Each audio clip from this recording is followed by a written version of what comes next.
में स्थित 10 मास के शिशु ने गर्भ में ही भगवान का दर्शन कर लिया था। गर्भ में ही भगवान का दर्शन हो गया था इनको।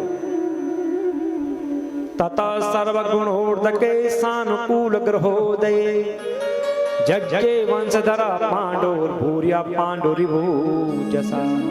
और सुंदर मुहूर्त में पांडु की वंशधर महाराज परीक्षित का जन्म होता है। बोलो परीक्षित जी महाराज की जय। मानो ऐसे लग रही जैसे पांडु ही उत्पन्न हो गए हों। आत्मा वे जायते पुत्र,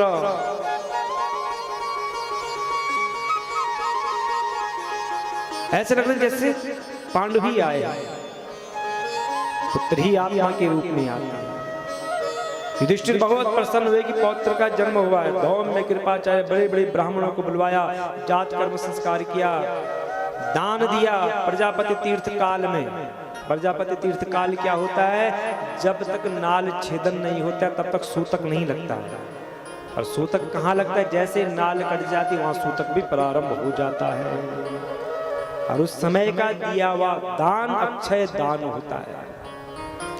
युधिष्ठिर महात्माओं से कहते हैं कि जरा देखना तो ये बालक का भाग्य कैसा है, हमारे वंश की कीर्ति को बढ़ाने वाला होगा कि नहीं होगा।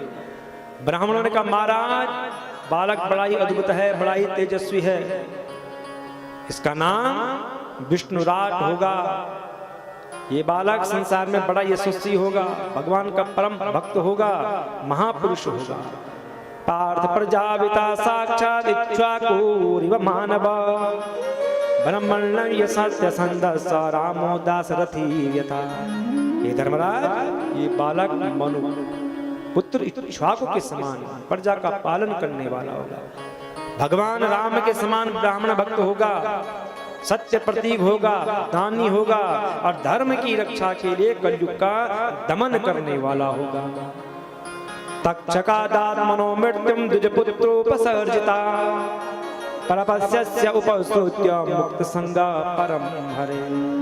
और महाराज ब्राह्मण कुमार जब इसको साप देगा, जब इसको पता चलेगा कि ब्राह्मण ने मुझे साप दिया है कि 7वें दिन तक्षक नाग के द्वारा मृत्यु हो जाएगी, जब अपनी मृत्यु के बारे में सुनेगा तो सारी आसक्ति छोड़ करके एकमात्र भगवान के चरणों का शरण लेगा और व्यास नंदन श्री सुखदेव जी से ये अपने यथार्थ स्वरूप का ज्ञान प्राप्त करके और अंत में गंगा के पावन तट पर शरीर त्याग करके अभय पद को प्राप्त करेगा। ऐसा है तुम्हारा ये पुत्र। ज्योतिष शास्त्र के विशेषज्ञ बालक के जन्म लगन का फलादेश बताते हैं। युधिष्ठिर महाराज खूब अन्न धन देते हैं, खूब दक्षिणा देते हैं और जाते जाते कहते हैं महात्मा ब्राह्मण लोग साहेस लोके विख्यात परीक्षित यत् प्रभु कि महाराज यही बालक संसार में परीक्षित के नाम से प्रसिद्ध होगा। इनका नाम परीक्षित क्यों पड़ा? क्योंकि बालक जिसको भी देखता है देखता ही रहता था, इसलिए इनका नाम परीक्षित पड़ गया। और दूसरा परीक्षित किसे कहते हैं? जिसकी रक्षा दूसरे के द्वारा हो वो भी परीक्षित है। हम सब परीक्षित हैं क्योंकि हमारी रक्षा करने वाले परमपिता परमेश्वर भगवान श्री कृष्ण। और एक नाम इनका है विष्णुराज, विष्णुना राता दत्ता, भगवान का दिया हुआ यह है विष्णुराज। समय अनुसार गुरुजनों के लालन पालन में महाराज परीक्षित सयान हो गए। युधिष्ठिर महाराज अश्वमेघ यज्ञ के द्वारा भगवान की आराधना करते हैं।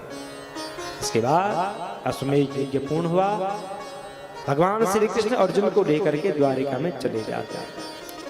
महर्षि मैत्रेय जी से आत्मज्ञान प्राप्त करके विदुर जी हस्तिनापुर लौट आए और युधिष्ठिर ने उनका यथोचित सत्कार किया। अब काल की गति को जान करके विदुर जी अपने बड़े भाई धृतराष्ट्र को समझाते हैं। धृतराष्ट्र उनके बताए हुए मार्ग का पालन करते हैं और गांधारी भी उनके पीछे पीछे निकल पड़ती है। 7 महीने बीत गए, अर्जुन अभी तक द्वारिका से लौट करके नहीं आए।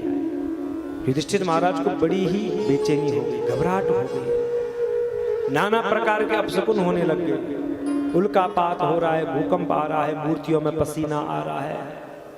घबरा गए युधिष्ठिर महाराज की कुछ न कुछ तो अवश्य हुआ है जो अर्जुन अभी तक लौट करके नहीं आया। थोड़ी देर बाद अर्जुन लौट करके आए, देखा अर्जुन रो रहे हैं, मुख मलिन है, उदास है। युधिष्ठिर महाराज ने पूछा, क्या हुआ, क्यों रो रहे हो? द्वारिका में सब सकुशल से तो है? अर्जुन बोले, कोई कुशल से नहीं है। हमारे प्रिय हमारे श्री कृष्ण हमको छोड़ करके स्वधाम चले गए हैं। भगवान